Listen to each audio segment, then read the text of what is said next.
giving me this special opportunity not only to worship along with you but also to share God's word with you this morning. మీతో కలిసి ప్రభువుని ఆరాధించేటువంటి అవకాశం అంత మాత్రమే కాకుండా దేవుని యొక్క వాక్యాన్ని కూడా మీతో కలిసి ధ్యానించే కృప దేవుడు అనుగ్రహించినందుకై దేవునికి నేను వందనాలు చెల్లిస్తున్నాను. If you have your Bibles, please turn your Bibles to the book of Haggai. దయచేసి మన బైబిల్ గ్రంథాన్ని హగ్గై గ్రంథాన్ని తీయాలని మనం చేస్తున్నాం. If you're not very familiar with the book of Haggai, don't start from Genesis, go back to the Gospel of Matthew and turn back, you will find him sooner. అక్కడ Haggai గ్రంథం ఎక్కడుందో తెలియకపోతే ఆది కాండం వెతకండి, మత్తయి సువార్త వెనక్కి వస్తే 3-4 పుస్తకంగా మీరు కనుగొంటారు. ఎందుకంటే ఆది కాండం నుండి స్టార్ట్ చేస్తే నా ప్రసంగం అయిపోద్ది మీకు ఆ book దొరికేసరికి. Haggai chapter 1, we will just focus on the first 7 verses. Haggai గ్రంథము మొదటి అధ్యాయం మొదటి 7 వచనం మనం చదువుకుందాం. తెలుగులో చదువుతావా? రాజైన దర్యావేషు ఏలుబడి యందు 2వ సంవత్సరము 6వ నెల మొదటి దినమున ప్రవక్తయగు హగ్గై ద్వారా యూదా దేశం మీద అధికారియు షయల్తీయేలు కుమారుడైన జెరుబ్బాబెలుకును ప్రధాన యాజకుడును యెహోజాదాకు కుమారుడైన యెహోషువకును యెహోవా వాక్కు ప్రత్యక్షమై ఈలాగు సెలవిచ్చెను. సైన్యములకు అధిపతి యెహోవా ఆజ్ఞ ఇచ్చినదేమనగా, సమయం ఇంకా రాలేదు, యెహోవా మందిరమును కట్టించుటకు సమయం ఇంకా రాలేదని ఈ జనులు చెప్పుచున్నారే. అందుకు యెహోవా వాక్కు ప్రత్యక్షమై ప్రవక్తయగు హగ్గై ద్వారా సెలవిచ్చినదేమనగా, ఈ మందిరము పాడైయుండగా మీరు సరంబి వేసిన ఇండ్లలో నివసించుటకు ఇది సమయమా? కాబట్టి సైన్యములకు అధిపతి యెహోవా సెలవిచ్చినదేమనగా, మీ ప్రవర్తన గురించి ఆలోచించుకొనుడి. మీరు విస్తారముగా విత్తినను మీకు కొంచెమే పండెను. మీరు భోజనం చేయుచున్నను ఆకలి తీరకయున్నది, పానము చేయుచున్నను దాహము తీరకయున్నది, బట్టలు కప్పుకొనుచున్నను చలి ఆగకున్నది. పనివారు కష్టం చేసి జీతము సంపాదించుకున్నను జీతము చినిగిపోయిన సంచిలో వేసినట్టుగా ఉన్నది.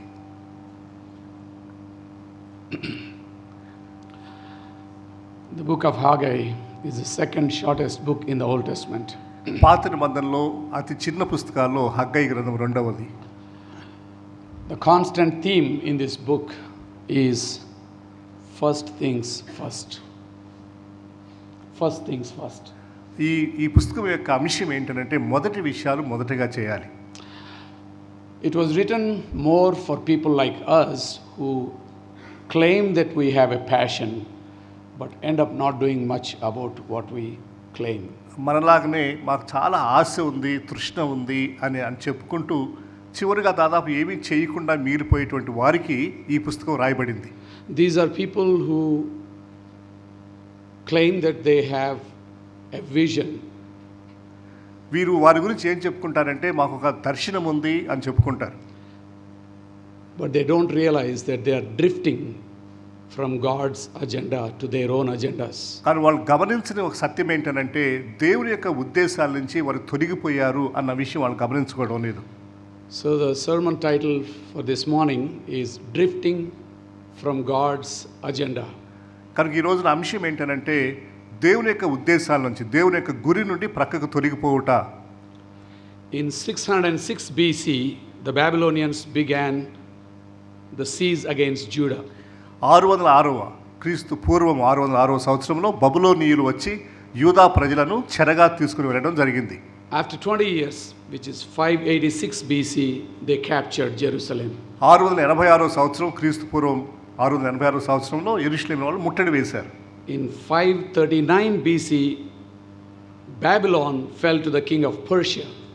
530 క్రీస్తు పూర్వం 539వ సంవత్సరంలో బబులోను వారు పర్షియా దేశానికి లోబడ్డారు. బబులోను ఓడిపోయారు, పర్షియా దేశం గెలిచింది. And 1 year after that, which is 538 BC, King Cyrus of Persia allowed the first group of exiles to go back to Jerusalem. ఆ తర్వాత ఒక సంవత్సరానికి అంటే 538వ BCలో పర్షియా రాజు అయినటువంటి కోరెషు బబులోనులో ఉన్నటువంటి యూదులు మీరు తిరిగి మీ ఇంటికి మీ ఊరు వెళ్ళొచ్చు అని ఆయన ఆజ్ఞాపించాడు. So 2 years after that, 536 BC, the people decided to build the temple in Jerusalem and laid the foundations. ఆ తర్వాత 2 సంవత్సరాల కంటే 536వ క్రీస్తు పూర్వం ఆ సంవత్సరంలో యెరూషలేము ఉన్నటువంటి దేవాలయానికి పునాదులు వేయాలి అని వాళ్ళు నిర్ణయించుకున్నారు. 536 the foundations were laid. కానీ క్రీస్తు పూర్వం 536వ సంవత్సరంలో పునాదులు వేయబడ్డాయి. But because they have to live in this place, they started building their own houses. వారు తిరిగి ఎలాగో యెరూషలేములో నివసించాలి కాబట్టి ఆ దేవాలయంతో పాటు వారి సొంత గృహాలను కూడా నిర్మించుకోవడం ప్రారంభించారు. Which was necessary for them to settle there. కనుక వారు అక్కడ ఉండాలి, నివసించాలి కాబట్టి వాళ్ళకి ఆ ఇల్లు అవసరం, గృహాలు అవసరం. But 16 years after they started building their own houses, వారి ఇల్లు నిర్మించుకోవడం ప్రారంభించిన 15 సంవత్సరాల తరువాత in 520 BC, Haggai gives this message to the people who came to rebuild. ఈ విధంగా తిరిగి ఆలయాన్ని నిర్మించడానికి వచ్చినటువంటి ప్రజలను ఉద్దేశించి హగ్గై ప్రవక్త మాట్లాడడం ప్రారంభించాడు. So their main purpose of coming back was to build the temple. వారు బబులోను నుంచి యెరూషలేముకి రావడంలో ముఖ్య ఉద్దేశం ఏంటంటే దేవాలయాన్ని నిర్మించుట. But it's been almost 20 years since they came, and the temple is still at the foundations. దాదాపు 20 సంవత్సరాల తర్వాత కూడా అది పునాది స్థాయిలోనే దేవాలయం ఉండిపోయింది. But their houses are becoming bigger and better and glorious. అయితే వారి స్వంత గృహాలు మాత్రం చాలా మహిమాయుక్తంగాను చాలా చక్కగాను తయారవుతూ ఉన్నాయి. సారంభి గృహాలు అనే పదం వాడతారు తెలుగులో. సారంభి, ఫైన్ హౌసెస్. అది చాలా శ్రేష్టమైనటువంటి గృహాలని దాని యొక్క అర్థం. About 50,000 Jews returned to Jerusalem to build the temple. బబులోను నుంచి దాదాపు 50,000 మంది యూదులు యెరూషలేముకి తిరిగి వచ్చారు దేవాలయాన్ని కట్టడం కొరకై. The book of Ezra and Nehemiah gives us this fact that 50,000 Jews, there were many more, but 50,000 came back with one purpose, to rebuild the temple. Ezra గ్రంథంలోను నెహెమియా గ్రంథంలోను ఇలాంటి వివరాలు మనకు ఉంటాయి. చాలా మంది యూదులు బబులోనులో ఉండిపోయారు కానీ 50,000 మంది మాత్రం వెనక్కి వచ్చారు దేవాలయం కట్టడానికి. So compared to the guys who stayed back in Babylon, these guys were a lot more committed to God's work. బబులోనులోనే ఉండిపోయినటువంటి వ్యక్తుల కంటే తిరిగి దేవాలయం కట్టడం కొరకు యెరూషలేం వచ్చినటువంటి వారు సమర్పణలో నిజంగా వాళ్ళకి సమర్పణ ఉండింది. So these are not people who did not care for God's work. దేవుని యొక్క పని నిమిత్తం ఏమీ లక్ష్యం లేని వారు కాదు ఈ 50,000 మంది ప్రజలు. These are not people who did not have a relationship with God. దేవునితో ఎలాంటి సంబంధం లేని వారు కూడా కాదు ఈ తిరిగి వచ్చిన ప్రజలు. They had a relationship with God, they have a call and they have a purpose and a vision why they are back. వాళ్ళు చక్కగా దేవుని పట్ల సమర్పణ కలిగిన వారే, దేవునితో సంబంధం కలిగిన వారే, పిలుపు కలిగిన వారే వారు యెరూషలేముకి తిరిగి వచ్చిన ప్రజలు వీరు. But these 50,000 who came with a vision, with a purpose, with a call, somehow got distracted. ఈ సమర్పణ, పిలుపు, ఆశ కలిగి తిరిగి వచ్చిన 50,000 మంది ఏదో కారణం చేత వాళ్ళ యొక్క ఉద్దేశం నుంచి తొలగిపోయారు. So that is why I thought this probably will be a relevant passage for most of us who claim that we have a relationship with Jesus Christ.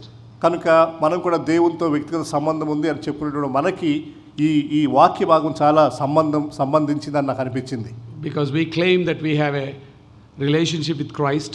మనం దేవునితో సంబంధం అనే విషయం మనం చెప్తాం. And we say that we are living for God's kingdom. దేవుని రాజ్యం కొరకై మేము జీవిస్తున్నాం అని కూడా అంటాం.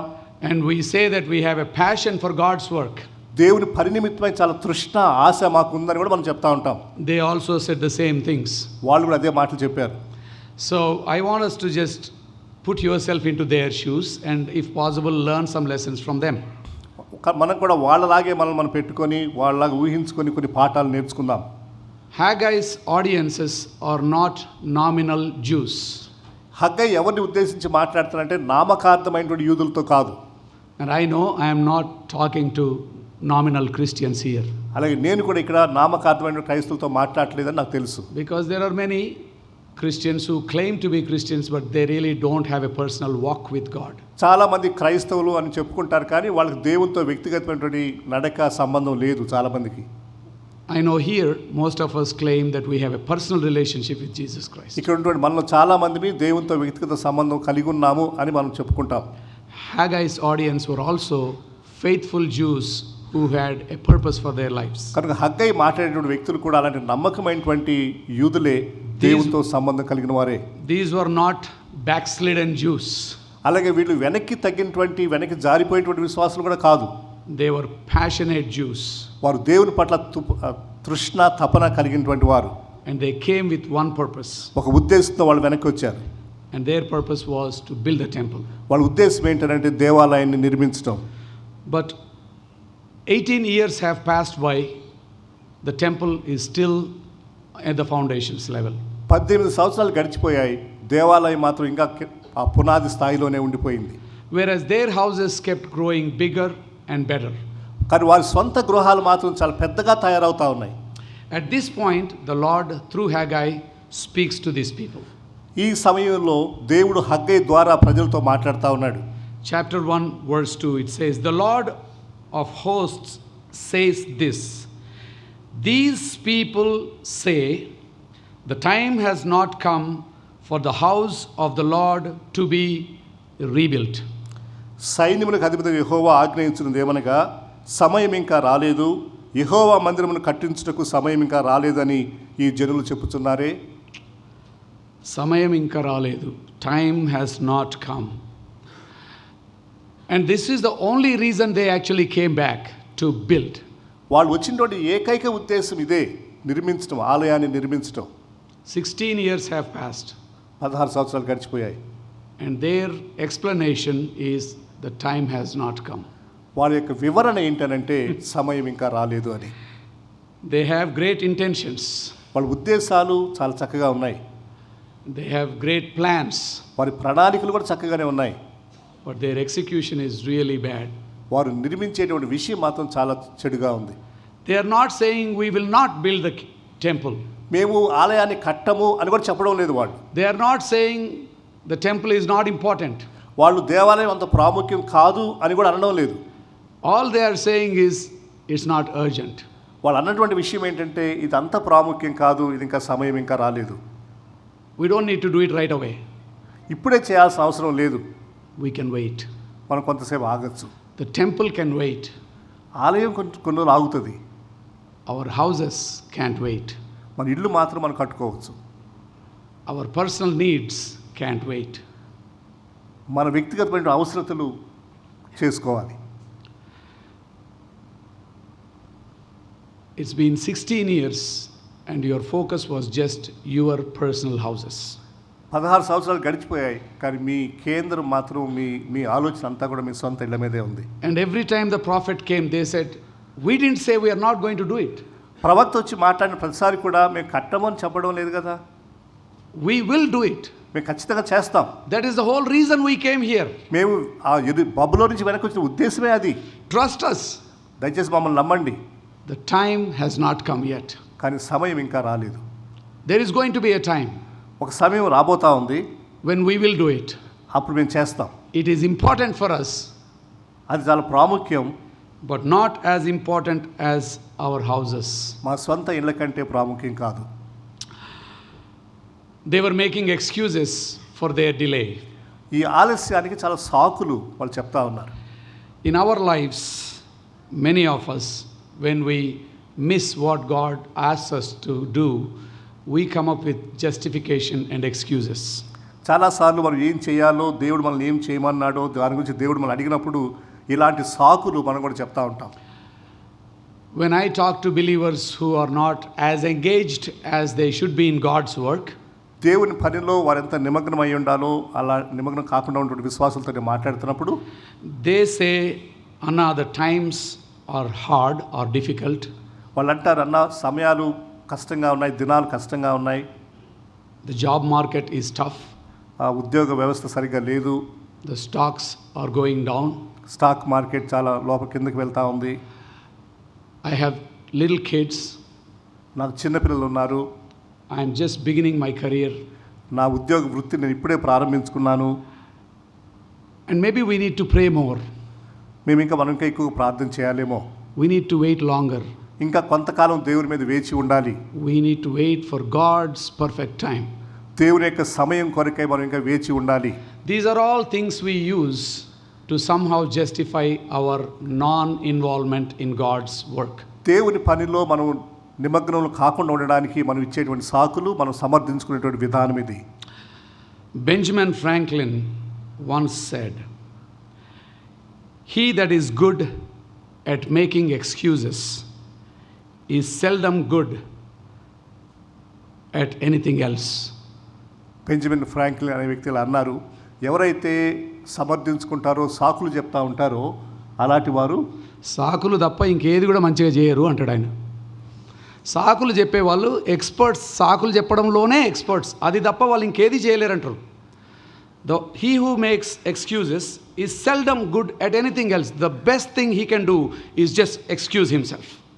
ఇలా సాకులు చెప్పేటువంటి వారు సాకులు చెప్పడంలోనే ఎక్స్పర్ట్స్గా ఉంటారు, కానీ మిగిలిన ఏ పని వారు చేయరు. My prayer for all of us who are gathered here to worship God is that we will not be one of those who constantly excuses their delays. ఇక్కడ కూర్చున్న మనమందరి పట్ల నా ప్రార్థన ఏంటంటే దేవుని పని విషయమై సాకులు చెప్తూ వెళ్ళేటువంటి వారంగా ఉండకూడదు అని నా ప్రార్థన. So they say the time has not come. వారు అంటున్నారు సమయం ఇంకా రాలేదు అని. I love how God comes back in the next verses. ఆ తర్వాత వచ్చిన దేవుడు చెప్పేటువంటి మాట చాలా చక్కగా ఉంది. The word of the Lord came through Haggai the prophet. He says, well, if you say the time has not come, this is what God says. Is it a time for you yourselves to live in your paneled houses while this house lies in ruins?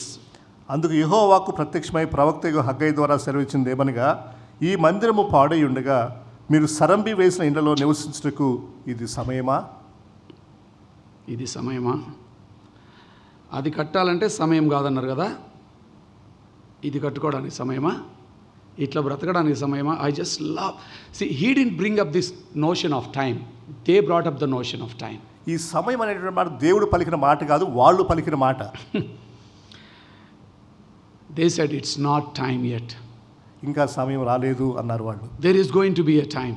ఇంకొక సమయం ముందు ఉంటుంది భవిష్యత్తులో. And God said, well, if you want to talk in terms of time, let me ask you something. Do you think this is the time for you to be living in houses like this when my house is still at the foundations? మీరు ఒకవేళ సమయం గురించి మాట్లాడితే నేను కూడా సమయం గురించే మాట్లాడతాను. నా ఆలయం ఇంకా పునాదిగానే ఉండగా మీరు మాత్రం సరంబి వేసిన గృహాల్లో నివసించే సమయమేనా? The Hebrew word that is used for paneled houses, sarambi vesina gruhalu, the Hebrew word that is used refers to houses for which the roof is complete. సరంబి వేసిన గృహము అంటే అర్థం ఏంటంటే, హీబ్రూ భాషలో అర్థం ఏంటంటే రూఫ్ వేయబడిందని, కప్పు వేయబడిందని. So in a way, these are not houses under construction, these are houses that are complete. అంటే ఇవి ఇంకా నిర్మాణ స్థితిలో ఉన్నటువంటి ఇల్లు కాదు, సంపూర్ణం చేయబడ్డాయి, కప్పు కూడా వేయబడింది. If your house is still under construction, probably God will wait for you to finish the construction. ఒకవేళ మీ ఇల్లు నిర్మాణ స్థితిలో ఉన్నట్లయితే ఆ నిర్మాణం పూర్తయ్యేంత వరకు దేవుడు వేచి ఉంటాడేమో. But these houses are complete, they have roofs on them. కానీ వీళ్ళ గృహాలు నిర్మితం సంపూర్ణం అయిపోయింది, పైన కప్పు కూడా వేయబడింది. After they have roofs on the houses, వారి గృహాల్లో ఆ స్లాబ్ వేయబడిన తర్వాత they started adding rooms inside. ఆ తర్వాత కింద గదులు నిర్మించుకోవడం ప్రారంభించారు. This is when the interior decorator comes in. Interior works చేయడం అనేటువంటిది ప్రారంభం అవుతుంది రూఫ్ స్లాబ్ వేసిన తర్వాత. Adding of furniture, adding of rooms, adding of comforts, adding of more things to your house. ఆ తర్వాత మిగిలిన విషయాలను వస్తువులు సమకూర్చుకోవడము, ఇంట్లో ఉన్న అవసరమైనటువంటి వస్తువులన్నీ కూడా సమకూర్చుకోవడం తర్వాత జరుగుతుంది. So these were not in a position where they did not have a house. వీరు వారికి సొంత ఇల్లు లేనటువంటి స్థితిలో వీరు లేరు. They actually had a well built house, a completed house. నిర్మాణం సంపూర్తి అయినటువంటి ఇళ్లలో, మంచి చక్కగా నిర్మించిన ఇళ్లలో వాళ్ళు నివసిస్తూ ఉన్నారు. But now they got into just adding more things to a built house. అప్పటికే కట్టబడిన ఇంటిలో వాళ్ళు వేరే వేరే వస్తువులు సంపాదించుకుంటా ఉన్నారు. More furniture, more beds, more rooms, more lights, more decoration, more comforts. ఇంకా ఆ గదిలో వేరే వేరే వస్తువులు, అవసరమైనటువంటి వస్తువులు, సౌకర్యాలు, ఇవన్నీ కూడా నెమ్మదిగా వాళ్ళు సంపాదించుకుంటా ఉన్నారు, కలుపుతా ఉన్నారు. That is what bothered the Lord. ఇది దేవునికి బాధ కలిగించింది. రూఫ్ లేకపోతే నేను అర్థం చేసుకుంటా, కానీ బెడ్ లేదు, ఇంకొక బెడ్ లేదు, ఇంకొక రూమ్ లేదు. It's not your basic needs. There is this unending craving for more things that is distracting you. ఒకవేళ పైన కప్పు లేకపోతే నేను అర్థం చేసుకుంటాను, కానీ అది కాదు బాధాకరమైనటువంటి విషయము. మీ కోరికలు ఇంకా పెరుగుతూ ఉన్నాయి, ఇంకా ఎక్కువ కావాలి, ఎక్కువ కావాలి, ఎక్కువ కావాలనేటువంటి విషయం నాకు చాలా బాధ కలిగిస్తూ ఉంది. There is no end to upgrading your houses. మీ ఇల్లు ఇంకా ఎక్కువగా చేసుకోవడానికి దానికి అంతమైనటువంటిది లేదు. I did have the privilege of living in Los Angeles for 20 years. Loss ఏంజలీస్లో 20 సంవత్సరాలు ఉండే అవకాశం నాకు దొరికింది.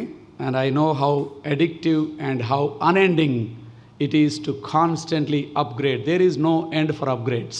ఈ విధంగా పెంచుకుంటూ పోతూ ఉంటే దానికి అంతమైనటువంటిది ఉండదు. There is no end for more things to be added, more things that will make your life more comfortable. మీ మీ మీ జీవితాన్ని సౌఖ్యంగా చేసుకోవడానికి, ఇంకా విలాసవంతంగా చేసుకోవడానికి అంతమైనది ఉండదు, వెళ్తానే ఉంటుంది. You will die, but the upgrades still will be incomplete. మనం మరణిస్తాం, కానీ ఆ పనులు మాత్రమే జరుగుతూనే ఉంటాయి. Because I know I have my own congregation members who spent so much money, so much time building, and they did not even enter the house, they passed away. నా సంఘంలో కొంత సభ్యులు ఉన్నారు, అలాగా ఇంటిని అలా చేసుకుంటా పోతా ఉన్నారు. అవి కంప్లీట్ అవ్వలేదు, కానీ లోపల మరణించారు. Fancy houses, చాలా విలాసవంతమైనటువంటి గృహాలు, luxury houses, చాలా చక్కగా సౌఖ్యంగా ఉండేటువంటి గృహాలు, beach front houses, బీచ్ దగ్గర సముద్రపు ఒడ్డున ఉండేటువంటి గృహాలు. but they did not have a chance to even enter the house. ఆ ఇంటి లోపలికి వెళ్ళేటువంటి అవకాశం కూడా వాళ్ళకి దొరకలేదు. God is asking this simple question. Since you mentioned time, let me ask you this question. దేవుడు అంటా ఉన్నాడు, మీరు సమయం గురించి మాట్లాడుతున్నారు కదా, నన్ను ఈ ప్రశ్న అడగనివ్వండి. దీనికి సమయమా ఇది? ఇట్లా బ్రతకడానికి సమయమా? Is this the time for you to be living like this? ఇలా జీవించడానికి, ఇలా ఉండడానికి ఇది సమయమా? Is this the time for you to be chasing these things? వీటి వెంట మీరు వెళ్ళడానికి, వీటి వెంబడి వెళ్ళడానికి ఇది సమయమా? Is it the time for you to be doing these upgrades? ఇలాగా పెంచుకుంటూ పోవడానికి ఇది సమయమా? I love this old hymn written by William Cooper.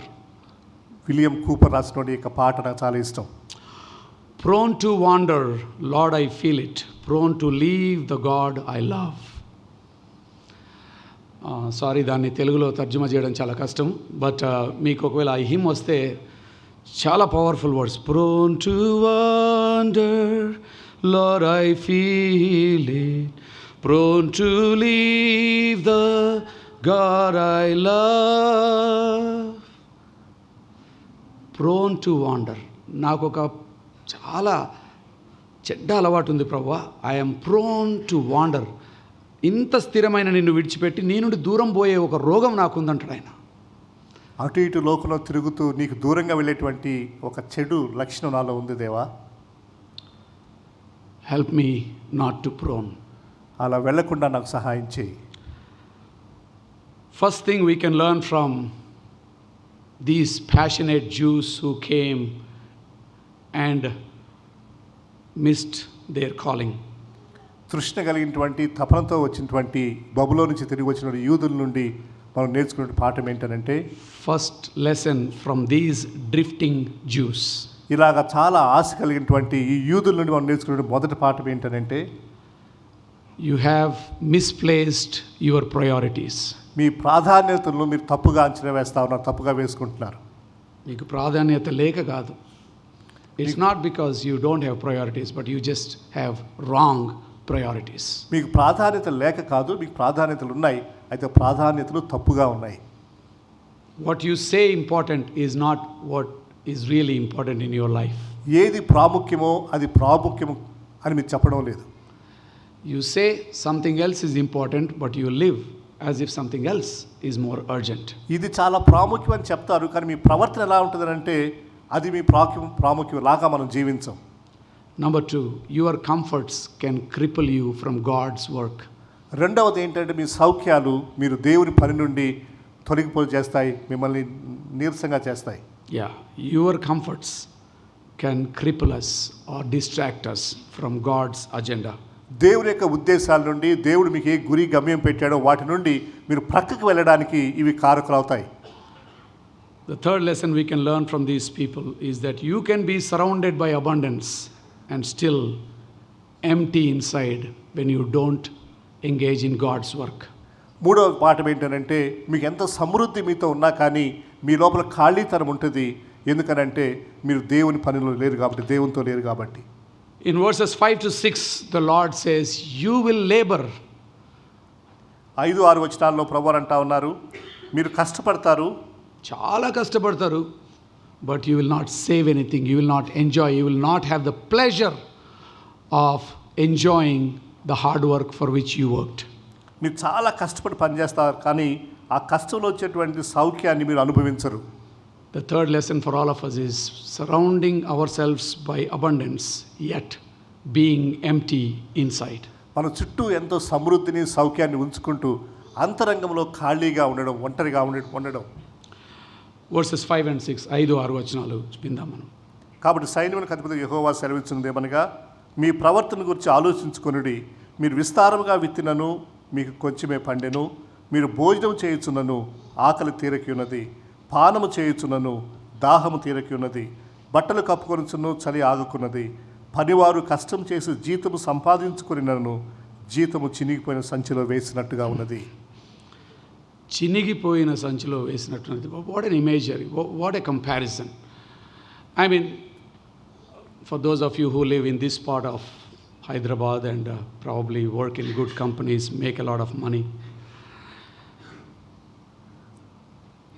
just mentioning the amount we make every month stuns many ordinary people in this country. ముఖ్యంగా ఈ ప్రాంతంలో, హైదరాబాద్లో ఉన్నటువంటి ఈ ప్రాంతంలో మనం నెలకు సంపాదించేటువంటి ఆ జీతం చెప్పినట్లయితే దేశంలో ఉన్న చాలా మందికి అది చాలా ఆశ్చర్యాన్ని కలిగిస్తుంది. For many of them, throughout their year, they won't make the amount you make in 1 month. కొంతమంది భారతదేశంలో మీరు నెలకి సంపాదించే డబ్బులు వాళ్ళు సంవత్సరం అంతా కూడా సంపాదించలేరు. Many of my friends in America, the amount they make, many Indians don't make in 10 years. అమెరికాలో ఉన్న నా స్నేహితులు వాళ్ళు ఒక సంవత్సరంలో సంపాదించే ఆదాయము ఇండియాలో ఉన్నటువంటి నా ఫ్రెండ్స్ 10 సంవత్సరాలు పనిచేసినా అంత డబ్బు వాళ్ళకి రాదు. But it's amazing, despite all the money they make, every time I talk to them, the topic is always the emptiness of life. వాళ్ళంతా సంపాదించుకుంటూ ఉన్నప్పటికీ కూడా నేను వాళ్ళతో మాట్లాడే ప్రతిసారి టాపిక్ ఏంటనంటే వాళ్ళ జీవితాల్లో ఉండే ఖాళీతనం, the lack in life. వాళ్ళు జీవితంలో లేనిది, కోల్పోయిన దాని గురించి ఎక్కువ మాట్లాడతారు. It's still not sufficient. వాళ్ళకి ఇంకా సరిపోవడం లేదు, They still need a little more. ఇంకా కొంత కావాలి. Despite making so much money, their bags are empty. వాళ్ళు ఎంతో ఎక్కువ సంపాదించుకుంటున్నా కానీ వాళ్ళ సంచులలో ఇంకా ఖాళీ ఉంది. Their hearts are empty too. వాళ్ళ హృదయాలు కూడా ఖాళీగానే ఉన్నాయి. And they make this much money at the exchange of extreme stress. వాళ్ళు ఇంత ఎక్కువ ఎంత సంపాదిస్తారంటే చాలా పని ఒత్తిడికి వాళ్ళు గురి అవుతారు, ఒత్తిడి గుండా వెళ్తూ ఉంటారు. Despite all the stress, వాళ్ళు ఎంత ఒత్తిడి వాళ్ళకు ఉన్నప్పటికీ, despite all the seeming success, వాళ్ళు కనిపించేటువంటి విజయం వాళ్ళ ముందు కనిపిస్తూ ఉన్నప్పటికీ, despite all the big checks and salaries, వాళ్ళు చాలా ఎక్కువ ఆదాయం వస్తున్నప్పటికీ, at the end of the day their bags are empty, their hearts are empty. చివరిలో గమనిస్తే వాళ్ళ సంచుల్లో ఖాళీ ఉంది, వాళ్ళ హృదయాల్లో ఖాళీ ఉంది. God reminds these passionate Jews who came back, ఈ తపనతో తృష్ణతో తిరిగి వచ్చిన యూదులను దేవుడు వాళ్ళకి జ్ఞాపకం చేస్తూ ఉన్నాడు. satisfaction is something I give you, money can't give you. తృప్తి అనేటువంటిది మీకు డబ్బులు ఇచ్చేటువంటిది కాదు, నేను ఇస్తాను మీకు. He uses many phrases here. He uses few things you do but they don't satisfy you. ఇక్కడ కొన్ని విషయాలు ప్రభువారు చెప్పారు, అవి మీరు సంపాదించుకుంటున్నారు కానీ అవి మీకు మిమ్మల్ని తృప్తి పరచలేకపోతా ఉన్నాయని 3-4 విషయాలు ఇక్కడ You have planted but not harvested. మీరు విత్తుతూ ఉన్నారు కానీ పంట మీ చేతికి రావడం లేదు, కొంచెమే పండుతా ఉంది. You eat but never have enough. మీరు భోజనం చేస్తున్నారు కానీ మీకు ఆకలి తీరిక ఉన్నది. You drink but never quench your thirst. మీరు పానము చేయుచున్నారు కానీ మీ దాహము తీరిక ఉన్నది. You put on clothes and still don't feel warm. మీరు బట్టలు వేసుకుంటారు కానీ మీకు చలి ఆగుకున్నది. Basically God is saying, these are not the things that are going to give you what you are looking for. చివరికి ప్రభు చెప్పేటువంటి విషయం ఏంటంటే ఇవేవి కాదు మీరు ఏం కోరుకుంటున్నారో మీకు అనుగ్రహించేదని. It is me and my work that gives you that satisfaction. మీకు నిజమైనటువంటి తృప్తిని జీవితం ఇచ్చేది నేను, నా పనిలో మీరు ఉండడం. They sowed plenty of seed but there was a drought and they had no crops. వాళ్ళు విస్తారంగా విత్తనాలు విత్తారు కానీ వారు పంట చేతికొచ్చేసరికి కరువు లాంటి పరిస్థితి కొంచెమే ఉంది. Because your job is to sow seeds and it is his job to bless you with crops. కారణం ఏంటంటే విత్తనాలు విత్తడం మీ పని, పంటనిచ్చేది దేవుని పని. You can use a lot of fertilizers, you can use a lot of technique, you can use a lot of humanly possible things, but at the end of the day, it is God who grows the crops. మీరు ఎంతన్నా వేయచ్చు, విత్తనాలు విత్తచ్చు, పంటలు వేయచ్చు, దానికి ఎన్నో చేయొచ్చు అది వృద్ధి చేయడం కొరకై. కానీ వృద్ధి అనేటువంటిది దేవుని దగ్గర నుంచి వస్తుంది. You can eat, you can drink, you can even eat healthy stuff, but it is God who gives you health. నిజానికి మీరు భోజనం చేయొచ్చు, ఆరోగ్యకరమైన ఆహారమే మీరు తీసుకోవచ్చు, కానీ ఆరోగ్యం ఇచ్చేది దేవుడు. You can labor and make a lot of money, but it is God who can give you surplus. కష్టపడడం అనేటువంటిది, శ్రమపడడం అనేది మీరు చేయొచ్చు, కానీ తృప్తినిచ్చేది కూడా దేవుడే. The book of Haggai has a great command in verses 7 and 8. 7-8 వచనాల్లో ఒక గొప్ప ఆజ్ఞను దేవుడు ఇస్తా ఉన్నాడు హగ్గై గ్రంథంలో. Especially verse 8. 8వ వచనంలో there are 3 verbs there he uses. He says, go, bring and build. This is God telling these faithful people who forgot his agenda, saying, okay, I have a plan B for you guys. వారి యొక్క ఉద్దేశాన్ని, ఏ ఉద్దేశం తిరిగి వచ్చారో అది మర్చిపోయినటువంటి ఆ యూదులతో దేవుడు వాళ్ళకి జ్ఞాపకం చేస్తూ ఉన్నాడు. 7-8 వచనాల్లో దేవుడు కొన్ని 3 ముఖ్యమైన మాటలు, సూచనలు దేవుడు చెప్తా ఉన్నాడు. 8వ వచనం చదువుతారు. 8వ వచనం, పర్వతములెక్కి మ్రాను తీసుకుని వచ్చి మీరు ఈ మందిరమును కట్టించిన ఎడల దాని యందు నేను సంతోషించి నన్ను ఘనపరుచుకుందునని యెహోవా సెలవిచ్చుచున్నాడు. ఆమేన్. 3 విషయాలు, 3 things. ఎక్కి, తెచ్చి, కట్టిన ఎడల. Go, bring and build. I will be happy and I will bless you. But I want you to do this. Go, bring and build. 3 verbs. ఈ 3 మాటలు క్రియాపదాలు దేవుడు చెప్తాడు. మీరు ఎక్కండి, తీసుకురండి, కట్టండి. When you hear those 3 verbs, hopefully it will remind you that somewhere in the New Testament, Jesus also said something very similar. 3 verbs right before he left.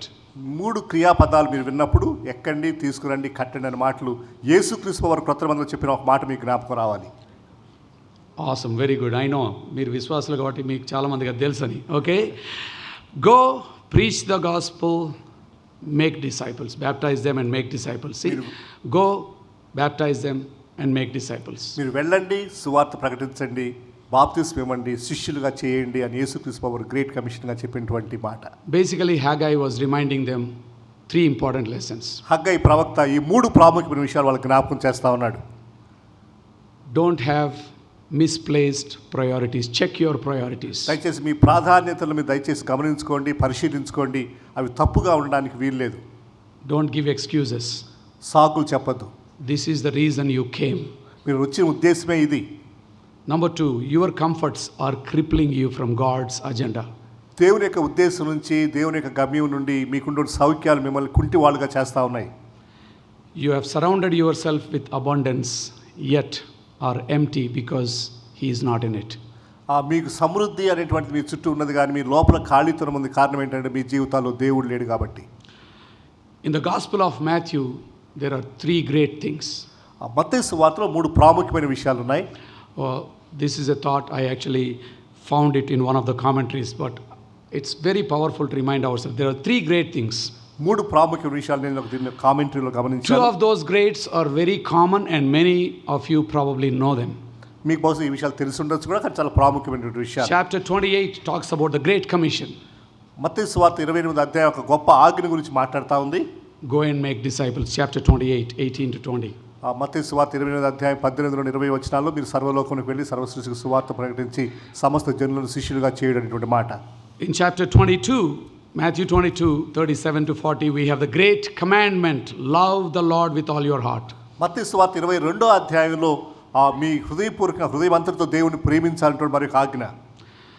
Chapter 28, the great commission. 28వ అధ్యాయంలో గొప్ప ఆజ్ఞ. Chapter 22, the great command. 22వ అధ్యాయంలో గొప్ప ఆజ్ఞ. Chapter 6, the great priority. 6వ అధ్యాయంలో గొప్ప ప్రాధాన్యతలు. Seek ye first the kingdom of God. దేవుని రాజ్యమును మొదటగా వెతుకుట. Seek ye first the kingdom of God. దేవుని రాజ్యమును మొదటగా వెతకండి. And all these things shall be added unto you. ఇవన్నీ కూడా మీకు అనుగ్రహించబడతాయి. You don't even need to ask them. వాటి కొరకు మీరు అడిగే అవసరం కూడా లేదు. I know you need a house. మీకు ఇల్లు కావాలని నాకు తెలుసు. I know you need a job. మీకు ఉద్యోగం కావాలన్న విషయం నాకు తెలుసు. I know you need clothes. మీకు వస్త్రాలు కావాలన్న విషయం తెలుసు. But that is my business. అది మీకు అనుగ్రహించడం నా పని. I will give these things to you. ఈ విషయాలు నేను మీకు అనుగ్రహిస్తాను. But I want you to seek my kingdom first and my righteousness first. నా నీతిని నా రాజ్యమును మొదట మీరు వెతకాలి. Because if you don't have God's kingdom as your first priority, it will never happen. దేవుని రాజ్యము మీకు మొదటి ప్రాధాన్యతగా లేకపోతే అది ఎప్పటికి కూడా మీరు చేయలేరు, ఇప్పుడు జరగదు. By the way, it is important for us to understand that Jesus did not say, seek only the kingdom of God. ఆ దేవుని రాజ్యాన్ని మాత్రమే వెతకండి అని ప్రభు చెప్పలేదు. అంతేం దీన్నే వెతకమని చెప్పలేదు. సీక్ ఓన్లీ అనలే. He just said make it your first priority. Seek first the Kingdom of God. దేవుని రాజ్యాన్ని మాత్రమే వెతకండి అని చెప్పలేదు, కానీ దేవుని రాజ్యం మీకు ప్రాధాన్యతలో మొదటిది కావాలని చెప్పారు. Because he knows that you need a job, you need a house, you need a family, you need a car. He knows all these things. ఎందుకంటే మీకు ఒక ఇల్లు కావాలని, ఉద్యోగం కావాలని, కారు కావాలని, ఇవన్నీ కావాలన్న విషయం యేసయ్యకి తెలుసు. That's why he said, seek ye first the kingdom of God. అందుకే ప్రభువు అన్నారు, మొదటగా దేవుని రాజ్యాన్ని వెతకండి. And all these things shall be added unto you. ఆ తర్వాత ఇవన్నీ కూడా మీకు అనుగ్రహించబడతాయి. One of my favorite preachers is Charles Swindoll, who is still alive, a great man of God. Charles Swindoll అనే ఒక దైవజనుడు ఉన్నాడు. దేవుని యొక్క వాక్యాన్ని అందించే దైవజనుడు. వారు ఇంకా బ్రతికే ఉన్నారు. He was also pastoring in Los Angeles while I was there. నేను లాస్ ఏంజలస్లో ఉన్నప్పుడు వారు కూడా అక్కడే ఒక సంఘానికి కాపరిగా ఉండేవారు. Amazing man of God. గొప్ప దైవజనుడు. Lot of beautiful insights in his writings and in his speaking. వారి యొక్క వ్రాతల్లో, వారి యొక్క ప్రసంగాల్లో చాలా చక్కని విషయాలు వారు బోధించేవారు. In one of his books, he uses this illustration. ఒక పుస్తకంలో, ఆయన రాసిన ఒక పుస్తకంలో ఈ యొక్క దృష్టాంతాన్ని ఆయన ప్రస్తావించారు. He refers to this very old rhyme, British rhyme, which is known all over the world and most children learn it when they go to school, these rhymes. ఈ రైమ్ చిన్న గీతాలు ఉంటాయి కదా, పాటలు, దాని గురించి ఆయన రాశారు. బ్రిటిష్ ఇంగ్లాండ్లో చాలా మంది దీన్ని నేర్చుకుంటారు చిన్నపిల్లలు స్కూల్కి వెళ్ళేటప్పుడు. గీతాలు అనేది నేను ఇప్పుడు మొదటిసారి వింటున్నా, రైమ్ని గీతం అంటారని. బట్ చాలా వండర్ఫుల్ ఉన్నది. But you know Johnny Johnny what papa, pussycat pussycat, అట్లాంటి rhymes. Okay, so Chuck Swindoll refers to this very very popular rhyme, pussycat pussycat where have you been. దీన్ని నీకు తెలుగులో చెప్పడం కష్టం కాబట్టి మీకు ఇంగ్లీష్లో అర్థమవుతుంది, కాకపోయినా నేను తెలుగులో చెప్తా. Basically this is something. ఈ రైమ్ తెలియని వాళ్ళు ఎవరైనా ఉన్నారా ఇక్కడ? మీరు ఉంటే మిమ్మల్ని ప్రీ స్కూల్కి పంపిస్తాం. ఈ రైమ్ తెలియని వాళ్ళు ఎవరు ఉండరు. మీకు బైబిల్ వాక్యాలు తెలియకపోతే ఆశ్చర్యం ఏం లేదు, కానీ ఈ రైమ్ తెలియలేదంటే okay. So this is a very very popular rhyme. Every little kid learns it. If you're a parent you must have taught it. So this is what the rhyme says, pussycat pussycat where have you been? I have been to London. This is the answer, the pussycat. I have been to London to look at the Queen. And then the person asks, pussycat pussycat, what did you do there? And the cat says, I frightened a little mouse under the chair. Basically Chuck Swindoll highlights one important. This little cat had the greatest privilege in the entire United Kingdom to enter Buckingham Palace and to go to the Queen's room, go to her Queen's throne and to look at the Queen. This cat had the greatest privilege to go into the most private room of the Queen, and it managed to go to that private room. And when it was asked, what did you end up doing? It said, I went to the Queen's room but frightened a mouse under the chair. Sorry Rabai. ఆ పిల్లికి ఎవరికి లేని ఆధిక్యత దొరికింది. Buckingham ప్యాలెస్లో ఉన్నటువంటి రాణి యొక్క గదికి వెళ్ళి రాణిని చూసేటువంటి అవకాశం దొరికింది. అక్కడికి వెళ్ళి ఏం చేసిందనంటే అక్కడ చిల్లి ఎలకను భయపెట్టింది. అంతే. ఏం చూడ్డానికి పోయావంటే రాణిని చూడ్డానికి పోయావంటావు. ఏం చేసావంటే ఎలకను బెదిరించిన అంటాడు. That is your life. ఏమి చూడ్డానికి పోయా అంటే రాణిని చూడ్డానికి. And you did go to that palace, you did go to that room, you did go to the throne. మరి యాక్చువల్గా ఏం చేసినావురా అంటే ఎలకను బెదిరించుకుంటూ ఉరికినా అంటాడు. ఇట్స్ అ వెరీ వెరీ, అంటే అది నాకు దీంట్లో ఇంత ఆత్మీయమైన అర్థం ఉందని ఆయన చెప్పేదాకా తెలియలే. But Chuck Swindoll says, Many Christians, that is how we live. We live in the presence of this holy God and we say, hey, we have this great relationship with this God. But when asked, what did you end up doing? All we say is we frightened little mouses. We chased things that don't matter in life. అతి గొప్ప పరిశుద్ధమైనటువంటి దేవునితో వ్యక్తిగత సంబంధం మనకుంది. అతి గొప్ప గంభీరమైనటువంటి దేవుని తెలుసుకునే ఆధిక్యత మనకుంది. ఎవరికి లేనటువంటి గొప్ప కృప దేవుడు మనకి ఇచ్చాడు. అయితే చివరికి మనం ఏం చేశాం అని అంటే జీవితంలో ఏమాత్రం ప్రాముఖ్యమైనటువంటి చిన్న చిన్న విషయాలు వెంట మనం వెళ్తా ఉన్నాం. You were given the privilege to build the temple of God. దేవుని ఆలయాన్ని నిర్మించేటువంటి ఆధిక్యత మీకు ఇవ్వబడింది. You were the chosen 50,000 people who were sent with resources to do one thing. అన్ని వనరులతో మీరు బబులోను నుంచి పంపబడిన 50,000 మందిలో మీరు ఉన్నారు.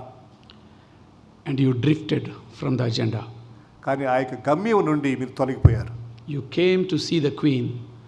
మీరు రాణిని చూడడానికి వచ్చారు. But you ended up frightening a mouse.